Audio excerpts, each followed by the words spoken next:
So, welcome to this Dharma talk. Today, I'd like to talk about, the title of the Dharma talk is Interweaving Paths, Healing, Trauma Recovery, and Awakening. And one aim of this talk is to examine the connection between the path of spiritual awakening and the path of psychological recovery. And to set the stage, I want to mention there are two levels we can wake up with. The first, there is the ultimate realization of Nibbana, what Ajahn Chah called the reality of non-clinging. It is described as the deathless because it doesn't arise and it doesn't change. And so therefore it doesn't pass away. And it is also a realization of the unconditioned. And this is unconditioned security, peace, and freedom. However, there are also ennobling awakenings. And some of you have probably heard me talk about noble and ennobling awakenings. And these involve the profound realizations, nonetheless, and shifts in perception that are of a relative freedom. And not necessarily involving Nibbana, but moving in that direction.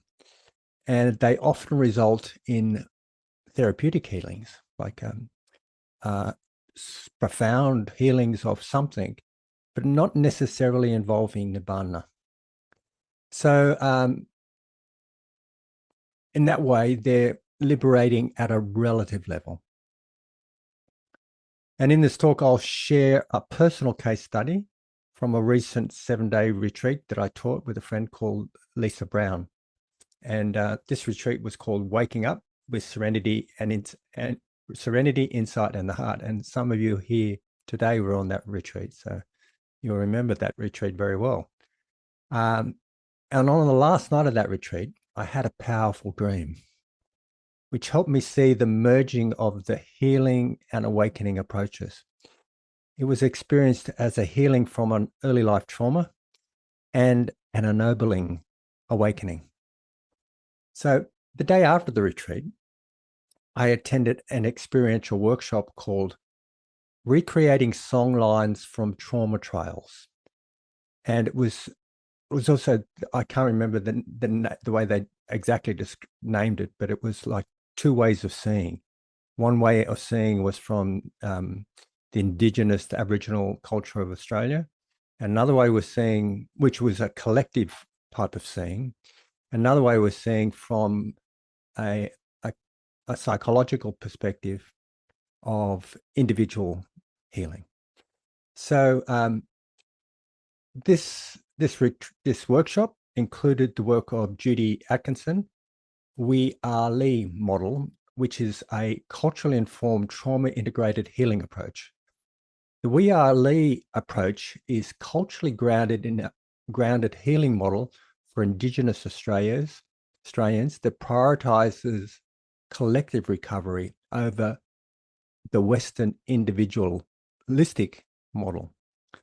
It utilizes foundational First Nations people's practice of Dadiri. And Dadiri, many of you will know, have heard of this, or heard of it, is a kind of a deep listening. It's a presence. It's a being with nature, being with oneself and nature, and listening. And We Are Lee creates that approaches. Sorry, it's founded on that, and to create a safe communal environment for yarning. Yarning, for those who aren't Australia, means kind of talking, and truth telling. The journey progresses through 5 stages. Firstly, establishing cultural safety, sharing stories through creative outlets, contextualizing those stories with collective history, releasing suppressed emotions, and finally transitioning to agency and strengthening our spiritual identity. This restoration process is underpinned by something called educaring values like respect and reciprocity. So and various, and actually there's seven R's in this healing process, so I won't go through them all right now. And this is to set a sense of safety, and ensures that the path from trauma to ownership of our spiritual identity is compassionate and culturally integrated. So as I mentioned, it was this workshop involved two ways of seeing, one from this approach, the We Are Lee approach, and the other was from an approach called Somatic Experiencing, which is developed by Peter Levine. And it's been further developed by Margie Klein, who were both actually present on the workshop. So it was quite a treat to have they're renowned therapists from America. They were with us and teaching us this approach.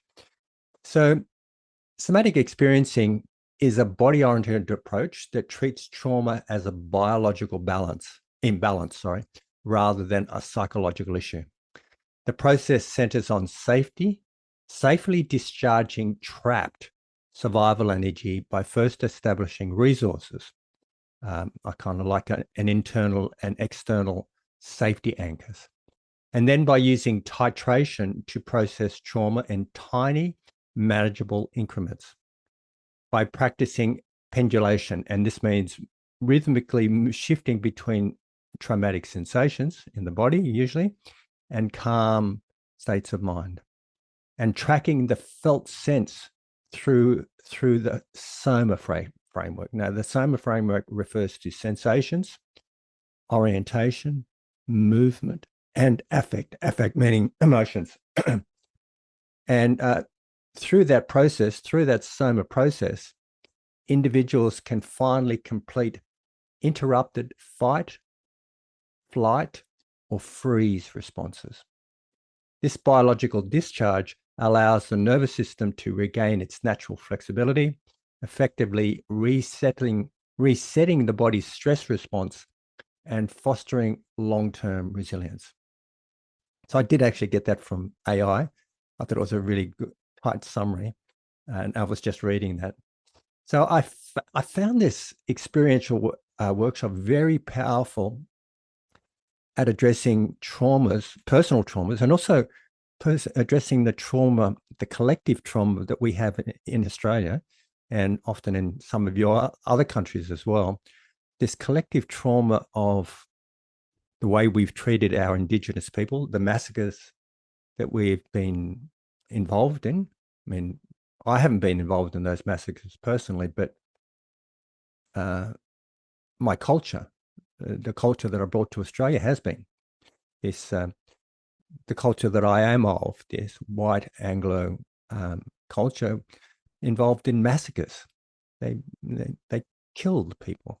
They killed the First Nations people. And so I found this workshop very powerful at addressing my own personal traumas, as well as these collective traumas that we have. And it, along with personal and professional experiences with Rick Hanson's HEAL and Memory Reconsolidation Theory, which I won't go into details about right now, but some of you professionals, some of you psychologists might know what that is. It stimulated a fundamental question in my mind. And this question was, is the path of psychological healing and trauma recovery the same as the Buddhist path to awakening? So to begin to answer this, we might begin to look at that analogy of a muddy pond. And many of you will know me describing meditation like being a muddy pond. In meditation, serenity, or the calming of the mind, the stilling of the mind, the settling of the mind, and the stabilizing of our attention is like letting the silt of the pond settle into the water, where the water becomes very, very clear, so we can see through it. When the water is clear, we see what lies at the bottom of the pond, including the broken bottles and rusty cans of our past traumas and our life, but also our precious jewels of cultivated wisdom. So we're able to process with Buddhist meditation. As you know, there's two aspects to Buddhist meditation, serenity and insight. This serenity component stills our mind, opens our minds, makes our minds powerful to see what's going on. So we come up, what we see is what's deep down inside, like like these broken cans and broken bottles and rusty cans of our lives. The process of clearing the water is samatha. Samatha is another way of describing serenity or tranquility. And the process of seeing and understanding what is there is vipassana. Vipassana is often described as, well, it's translates as insight. And the process of safely removing the broken glass without being cut is called healing. So I suggested these paths are not merely parallel, but they are deeply interwoven, overlapping, and moving towards a singular destination, the liberation of suffering. So both modern trauma theory, such as what we see in Somatic Experiencing, and ancient Buddhist psychology agree that suffering is not just an idea. It is a lived body-mind reality. For the most part, both of these approaches also lean into the experience of suffering within our window of tolerance in order to understand this suffering, and also eventually release it. Peter Levine's Somatic Experiencing posits that trauma is thwarted survival energy trapped in the nervous system. Healing occurs when we allow the body to complete those interrupted survival responses of the fight or flight. Fight is getting to fight a stressful response, getting to fight a threat. And flight, of course, is escaping from a threat. These are natural human responses. If we didn't have these responses, we wouldn't have survived all these years. We wouldn't evolve to be humans. And another response is the freeze response, whereas we just freeze, or we dissociate, or we blank out, or we withdraw ourselves some way or other from it. And similarly, interestingly, the Buddha described the kilesa. The kilesa are the mental distortions that block us progressing. They hold us back. And he also described something called the fetters, which include, the fetters are being held back, literally, like it's fettering us from waking up, fettering us from seeing the reality of the clarity and the reality of our awakened heart mind. So the fetters, I mean, you may have heard me talk about the fetters. The fetters, there's 10 of them. I won't go through listing them all right now, but essentially they include 4 of the 5 hindrances. The 5 hindrances are obsessive sensual craving, ill will, sloth and torpor, restlessness, and paralyzing doubt. These are the 5 hindrances. They include all of them except, the fetters include all of them except this sloth and torpor for some reason. I think it's probably because sloth and torpor is an interesting one, but I won't go into details about that right now. And other fetters include sort of beliefs in a self, for example. Another fetter is simply the conceit I am, which is the self-conceiving process. You've heard me talk about this at other times, like this pattern of us to feel like we are someone in all this, and we conceive of ourselves as a something, and we cling on to it and we hold on to it as if it is me, mine, and myself. That's a hindrance. That's a fetter. Another fetter is ignorance, like just not seeing things the way they are. So these kind of blocks and resistances keep us from waking up. When we practice samadhi, which is concentration, we are essentially teaching the nervous system a new way of being. Samadhi you might probably heard me talk about this many times as well. Serenity changes the way we experience, changes our consciousness. So at deep levels of samadhi, which are called jhanas, these highly refined, concentrated, non-ordinary states of consciousness, these jhanas transform us. They transform the way we're experiencing the world by transforming our consciousness. So when we practice samadhi, we are essentially teaching the nervous system a new way of being by shifting our attention from unwholesome pathways like worry and rumination towards neutral or uplifting objects. We engage in the brain's neuroplasticity. There's a saying that goes, neurons that fire together wire together. And whether we're using Rick Hanson's HEAL approach, HEAL refers to having, enriching, absorbing, and linking.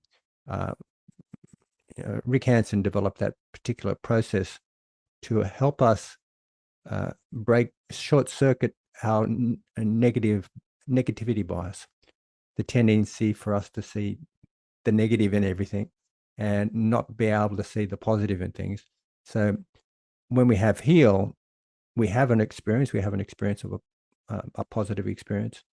We enrich it, and then we absorb into it so that it becomes us rather than absorbing into something else, rather than getting caught up and carried away with negative ruminations or worry or self-concepts that are like low self-esteem and so on. Rather than that, we engage in something that's real and true, and we absorb into that. And when we're absorbed into that, that becomes our mode of being. And when negative memories arise of circumstances that are engaged in, when we've been bullied or when we've been hurt or when we've been traumatized, they just arise and they dissolve away. So we become healed. That's like a very brief summary of what Rick Hanson talks about with HEAL. So whether we are using Rick Hanson's HEAL process to hardwire positive mental states, or using jhanas, these highly concentrated, refined, non-ordinary states of consciousness, to cultivate rapture and happiness. They're two aspects of jhanas, two factors of jhanas, actually. We are changing the instrument of our perception. We are changing the way we see things. So there's some core principles of overlap here between psychotherapy and awakening. One of them is the resourcing. And I guess you could say when we cultivate serenity and samadhi, and also when we're cultivating the four Brahma Viharas, the four divine abodes, we're definitely resourcing. And in somatic experiencing, the first step is resourcing. And this is identifying internal strengths or external supports that anchor the nervous system. And in Buddhism, this is called the cultivation of samatha or serenity, and where we develop the muscle of concentration. Concentration and insight, I've heard Alan Wallace describe that serenity or concentration, meditative concentration or samadhi, gives muscle to insight. It sort of gives it the power to see into things, whereas insight gives direction to serenity. Sometimes when we're cultivating serenity, we can kind of get lost in what we're doing, get absorbed in maybe states of mind that may not be for the benefit of all beings. But insight helps us reorientate and see a good direction. So we develop the muscle of concentration so that when we eventually look at our pain, we have the stability to not be overwhelmed. And it's like we build up a lake of pristine water. And I've often compared this process of building up resources to like having a pristine lake. So if we were to have put a tablespoon of salt into a glass of water, it would make that glass of water undrinkable. But if we put that same tablespoon of salt into a pristine lake, it would make no difference. It would just be absorbed into it, and the water would taste exactly the same, unless we have really refined ways of differentiating the salt content. But it'd be drinkable, and it's really quite nourishing. So I've often made this comparison of when we build a pristine lake of water comparable to our internal resources, so that the salt of past hurts dissolve away and become irrelevant. It's like this: when you put that tablespoon of salt in again, it's nothing. So when we develop enough, say, for example, we develop enough self-compassion or kindness or calm, that when I develop a sense of that we're okay, when the bubbles of these memories arise, they're irrelevant. When we get confronted with triggers when we're confronted with what would normally trigger us, they don't no longer trigger us. They just fade away. So another principle of the overlap is titration and mindfulness. Titration and healing means experiencing trauma in small, manageable drops, like re-experiencing trauma. I'm not talking about going back into a traumatic situation, but something we need to do in terms of recovery is bring up something to mind, like bring the trauma to mind, but begin to see it in different ways. Something about memory reconsolidation theory. I'll just have this brief, hopefully I can give a very brief summary of this. What happens when we have an event happening in our lives? We consolidate that event into our memory systems, like we remember it in some way or other. When we have a trauma, the memory becomes distorted and it gets affected, and our systems fire up to save us and protect us. So say if we've been abused somewhere by someone, what might happen is that in future, when we come across something that's familiar to that event that was abusive, it may trigger our own protective mechanisms. We might be triggered into a fight or flight response, for example, or a freeze response in order to protect us. And this is a natural evolved process. However, when we get stuck in that, it can cause a lot of suffering.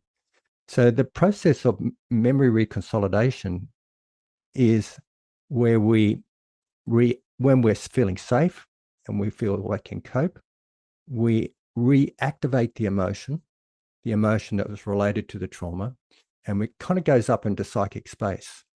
And then what we put into that reactivated emotion is juxtaposed information, or information that contradicts the belief that we have around that trauma. And when we do that, there's a period of time where it can then reconsolidate into our system. So what happens is, rather than, say, identifying anything that reminds us of a trauma, rather than having a traumatic response, what we have is then we remember it, we can maybe see what's happening here, but we don't get triggered. We don't have the same amount of suffering. We're seeing things as they actually are. I mean, I've compared heal to the serenity and insight approach. It's like with serenity, we calm and strengthen our minds. We have the resources wide enough to see into things. Then we cultivate insight, And with insight, we see the way things actually are, the way things really are. Like if we're being triggered all the time by something that reminds us of a horrible trauma in our youth, what will happen is that we will, what happens in that circumstance, sometimes the timestamp is fixed in our mind, and we think that what's happening is the same as what had happened in our youth.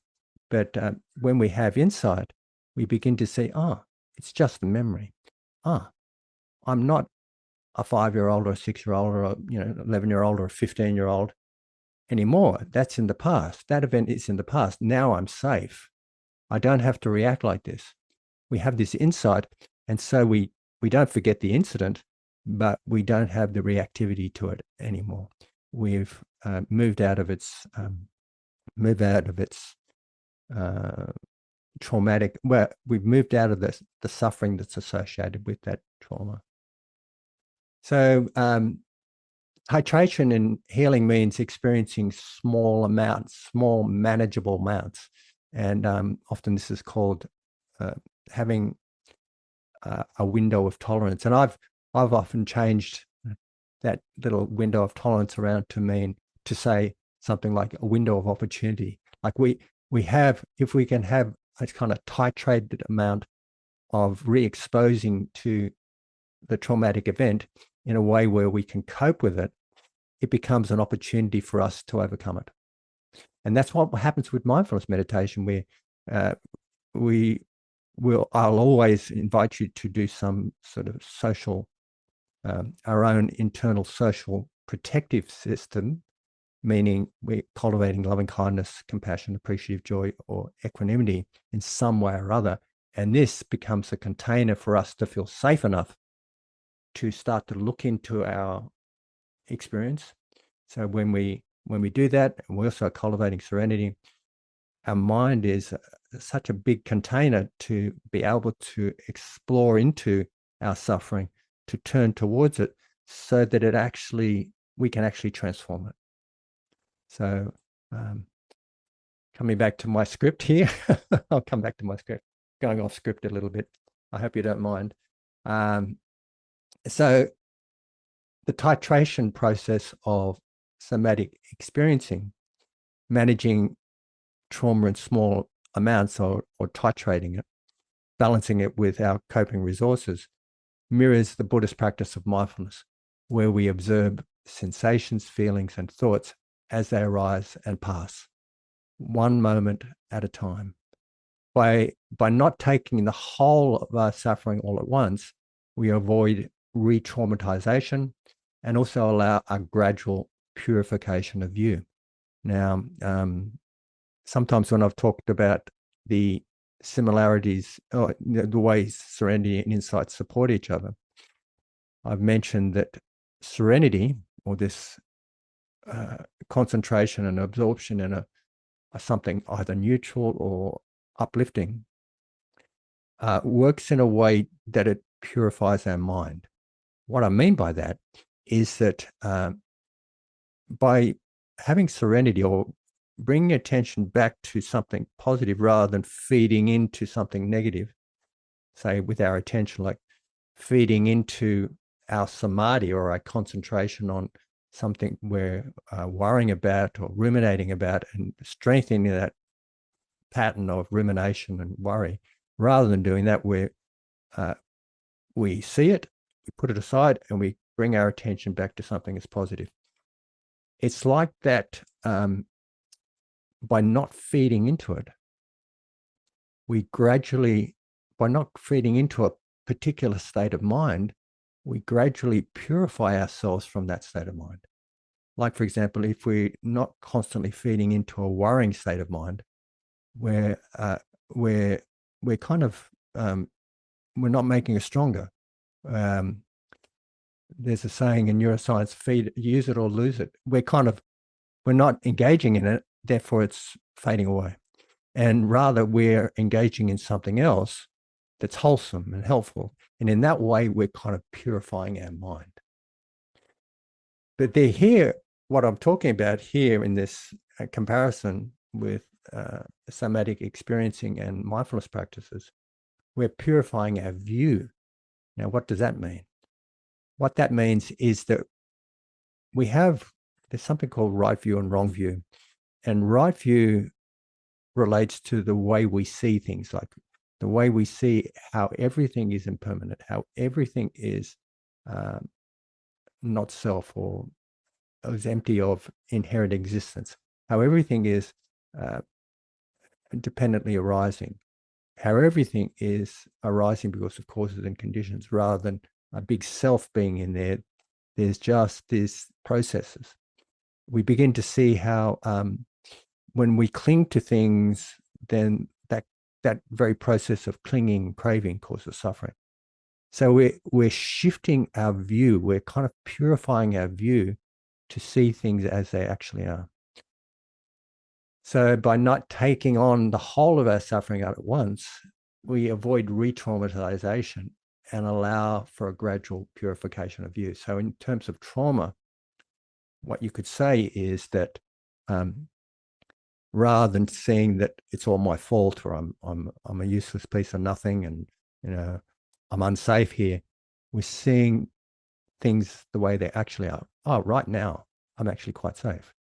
Right now I'm not like a 4-year-old or a 5-year-old or a 15-year-old. Right now I am an adult and I'm in a safe place. I have good friends and supports and all the rest of it. So we're shifting our view. We're aligning our view with the reality of the way things actually are. So Dadidi and deep presence.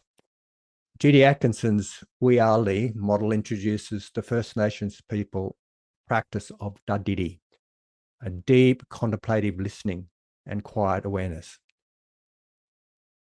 This is similar, if not indistinguishable, from the Buddhist concept of sati, or mindfulness, and the practice of open awareness. Many of you probably practice open awareness with me, where you're just sitting back, watching things. You're not engaging in things, you're just being aware. And Dadidi allows us to sit with pain without unhelpful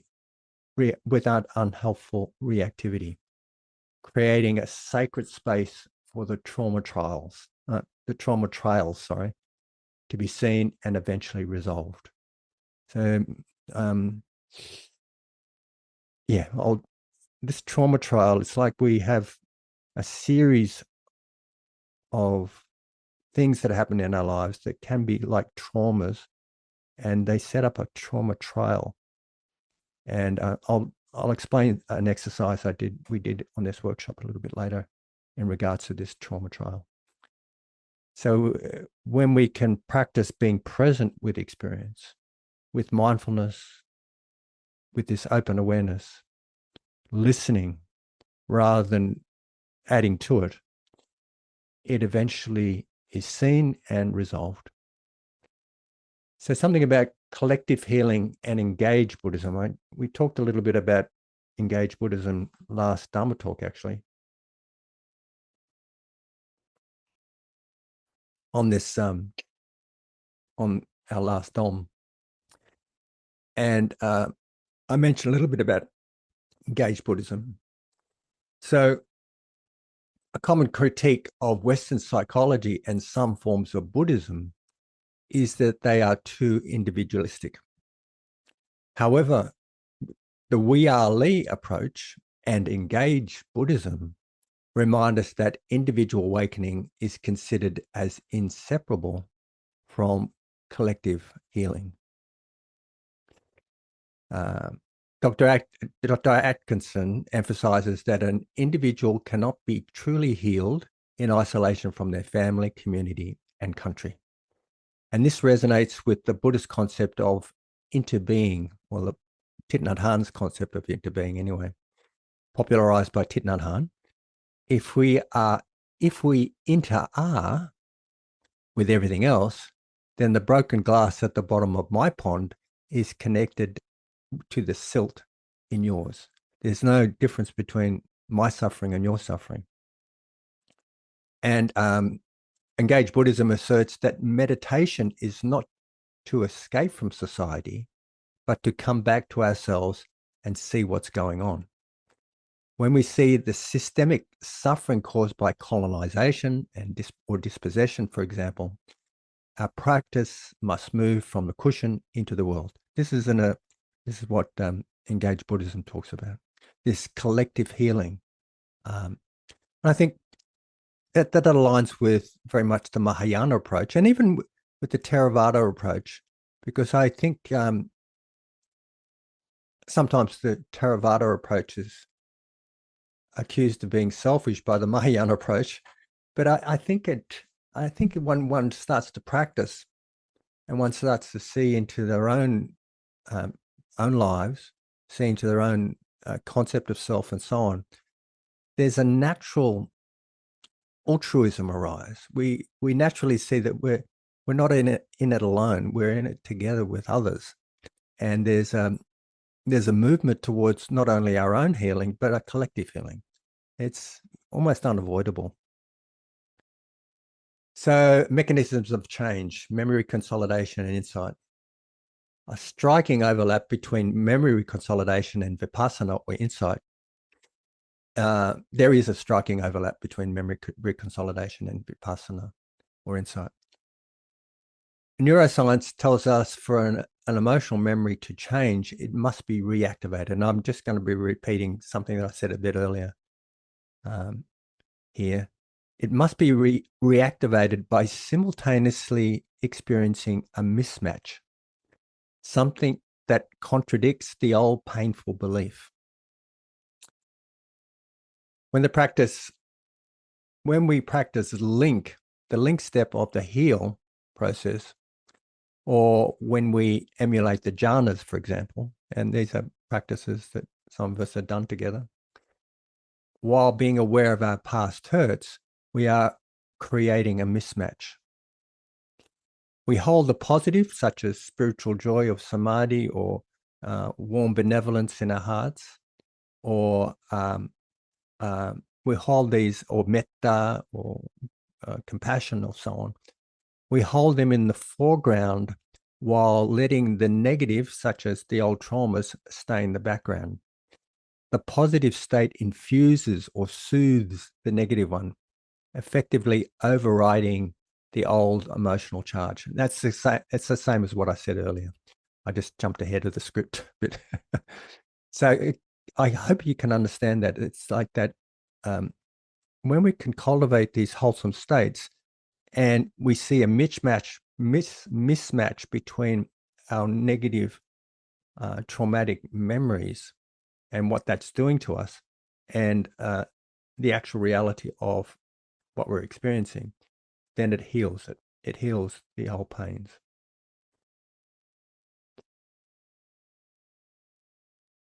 Yeah. This is one way serenity and insight work together to heal. And we see different perspectives of past hurts so they no longer cause us suffering. So, towards kind of coming up to my conclusion here. But I want to follow the conclusion with my personal case example, like a case study. Are they the same? Are these two approaches the same? Well, not exactly. Psychological healing often focuses on the content of the self, reclaiming a personal identity and finding one's voice. It tends to focus on this continuum that we call ourselves, kind of resolving stuck energies and stuck traumas and so on, and helping it kind of move more freely. Buddhist awakening often moves towards the deconstruction of the self, perceiving the three characteristics of impermanence, suffering, and not self, and also perceiving dependent arising. This dependent arising is the way we understand things, how things come to be, and how they also change.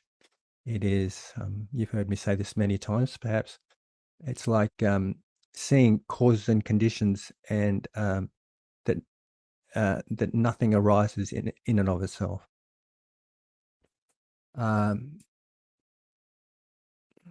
However, there are undeniably, these both pathways are undeniably going in the same direction.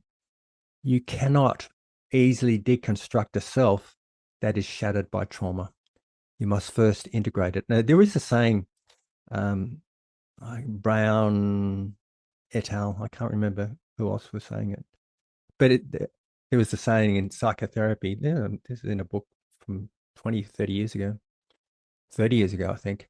They were talking about an overlap between Western psychotherapy and Buddhist awakening, where Buddhist awakening talks about seeing no thing, no self, no emptiness.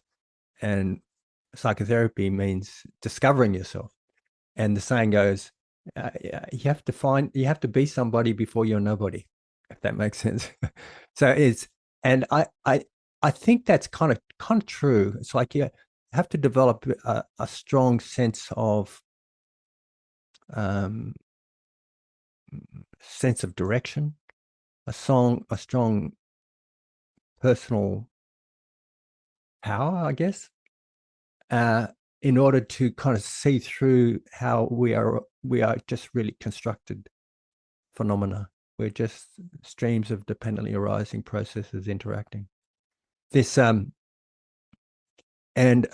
you see people who are awakened, they have a very strong sense of who and what they are and the directions they're going in, uh, and um, and that empowers them to see through experience, see through see through to the reality of experience. So you cannot easily, yeah. And just repeat that line on my script here. Uh, you cannot easily deconstruct a self that is shattered by trauma. You must first integrate it. As Dr. Atkinson says, healing is not just a destination, but a lifelong process of seeking and sustaining wholeness. So whether we call it Chitta Vimutti, which is liberation of the mind through serenity, actually Chitta Vimutti, you can have liberation of the mind through cultivating the Brahma Viharas as well, or Panya Vimutti, which is liberation through wisdom. The goal is to stop the cycles of suffering. By using samadhi to alter our state of consciousness and mindfulness to alter our perception, we allow the trauma trails of the past to dissolve into the pristine lake of the present.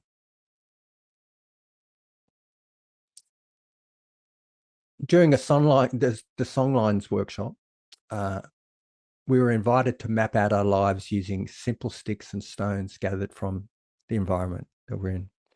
I mean, the facilitators had bags of sticks and kind of branches that were, like straight sticks. Hold on a second.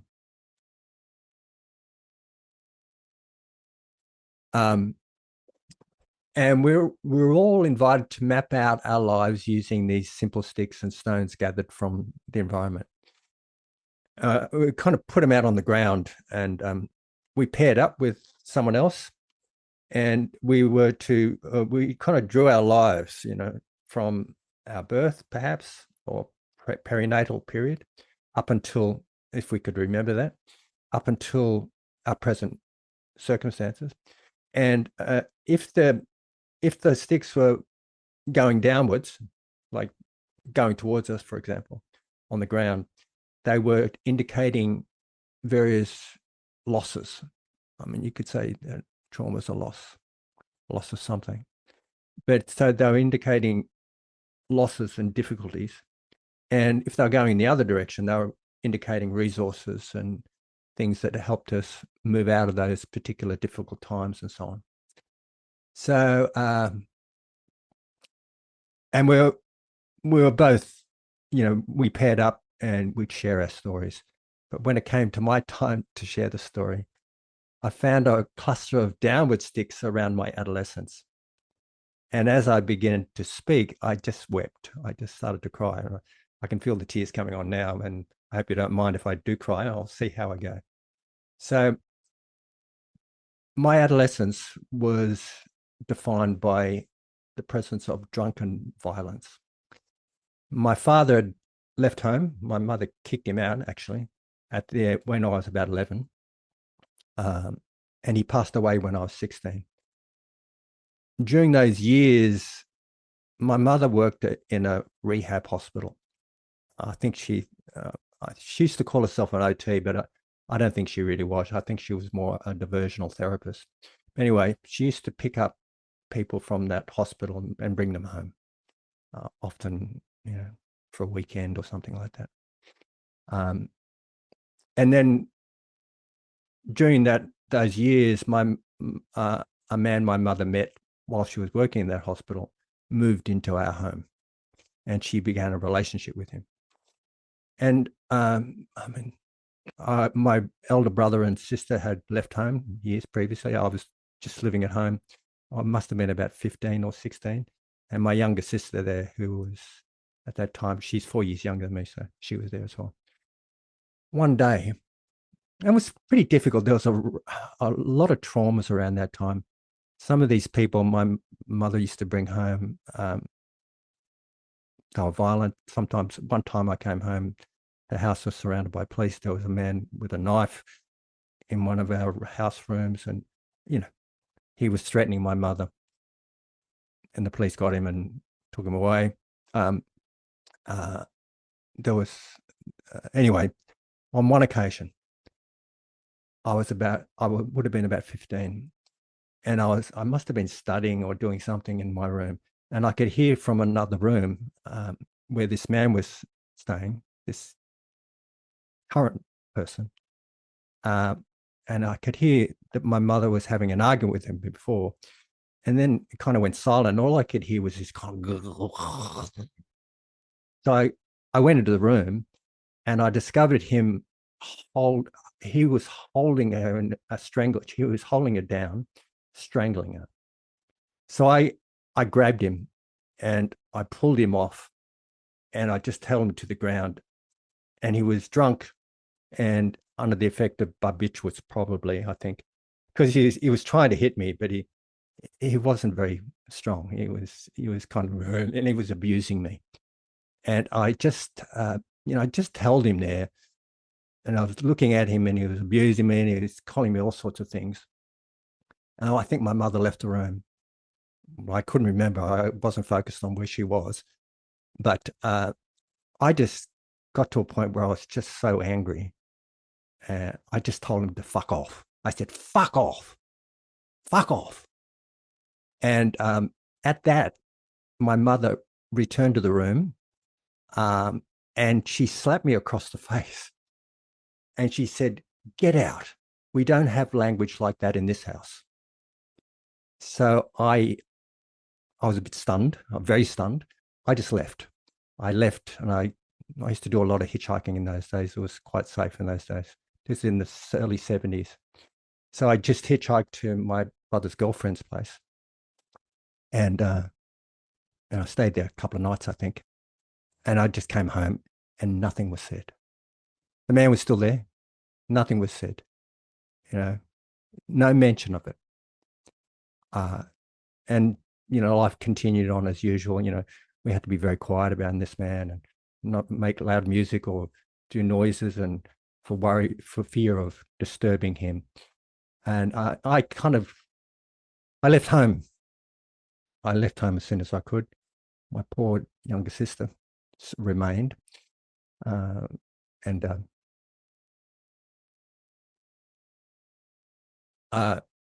wasn't until about 20 years ago I heard that this man had actually sexually abused my younger sister. I wasn't there for that, but so it was really quite traumatic in many ways. But coming back to this particular incident,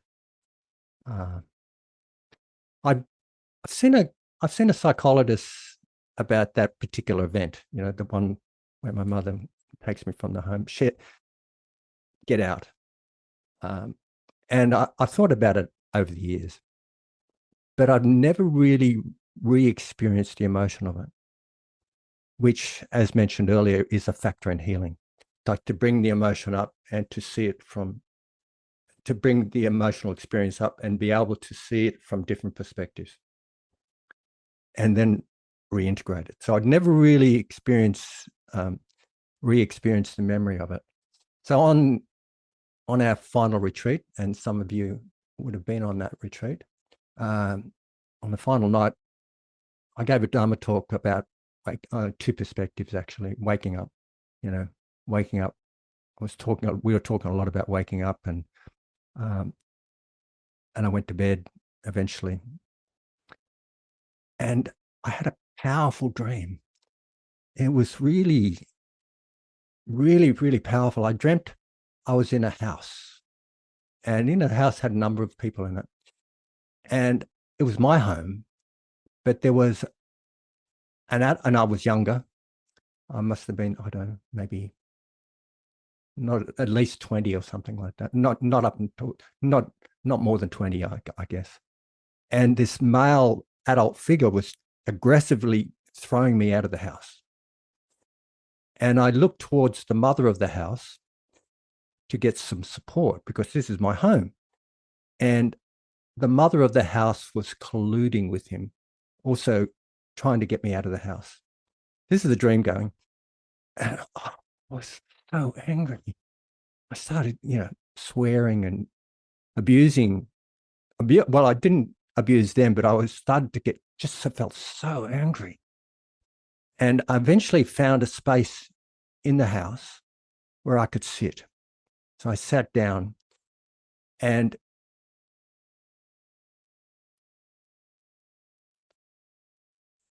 I sat next to my current partner. In this dream, I sat next to my current partner. And I had it in the shadows, there was my elder son, who's now 45. I had his adult face in the shadows. And I just sat with him. I felt safe there. I said, they're fucking loco. They're mad. They're crazy. They're stupid. What are you doing? And my partner just listened to me. She just listened to me. And I burst into tears. I just burst into tears, crying. And then I just woke up. I woke up crying. My face was wet. And I was still kind of, but I woke up kind of breathing deeply. And at that moment, I felt a profound sense of protection and belonging and safety and love. It was like surrounding me. And there was a knowing that was kind of an equanimity of sorts. But it wasn't conceptual. I felt completely present. This knowing was a yes, of course, this is the way it is. I can see this. And it wasn't conceptual. Later on, I asked AI for a word that could describe this sense of being present. And it came up with this term called apperception. And this refers to a heightened form of introspective consciousness. It is the mind's ability to perceive itself and the surroundings with a clarity that feels unmediated by thought, leading to a sense of pure or raw reality. So the day after, it was kind of ironic, because the day after that, I wound up the retreat. I didn't talk about it with anybody on the retreat other than Lisa and Karen, who was the manager. But I didn't share much of it when we were winding up. But interestingly, I was out of work at this next workshop the day after. So that was only a week ago.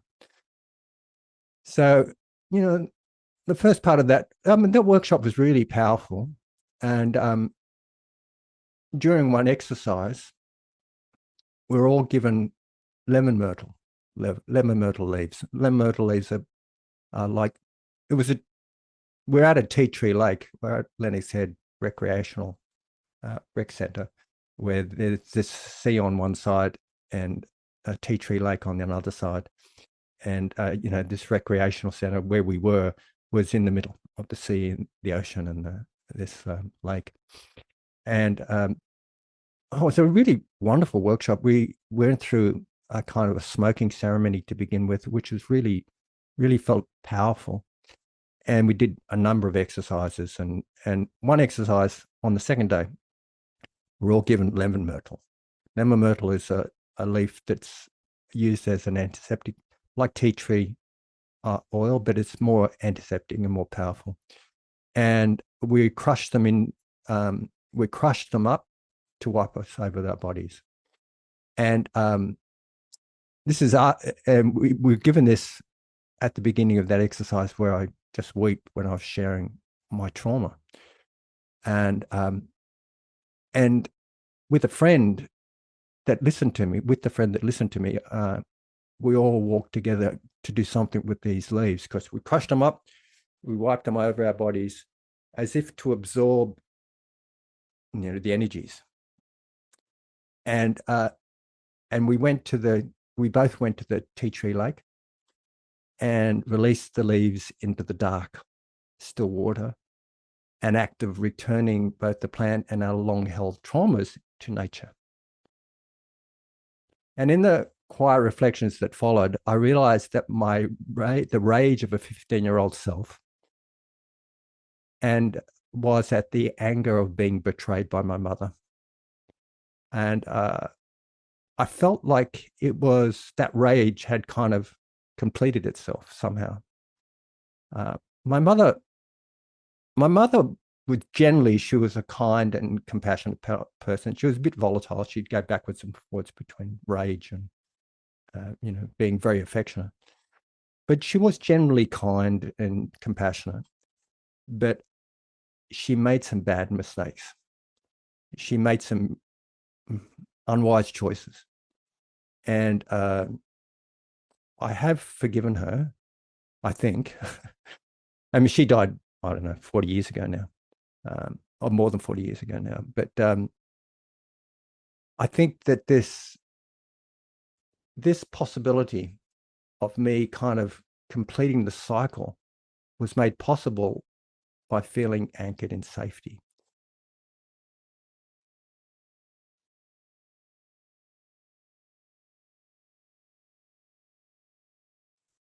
Held by the love of my partner, my children, my grandchildren, and the broader Sangha.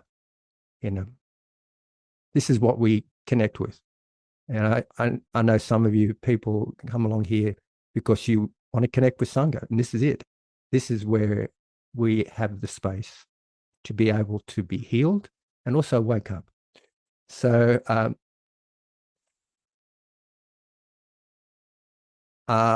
this brings us to a vital point in Buddhist practice, and that is the nature of self. What the Buddha taught was the reality of not self, but he did not deny that we existed. He said that the way we exist is not as a single lasting thing. It's not a permanent thing. It is more like a stream, a continuum of shifting processes. It is often the way we relate to these shifting processes and causes and conditions that causes our suffering. When we can relate to them with awareness, it becomes possible to let them go. When we can bring,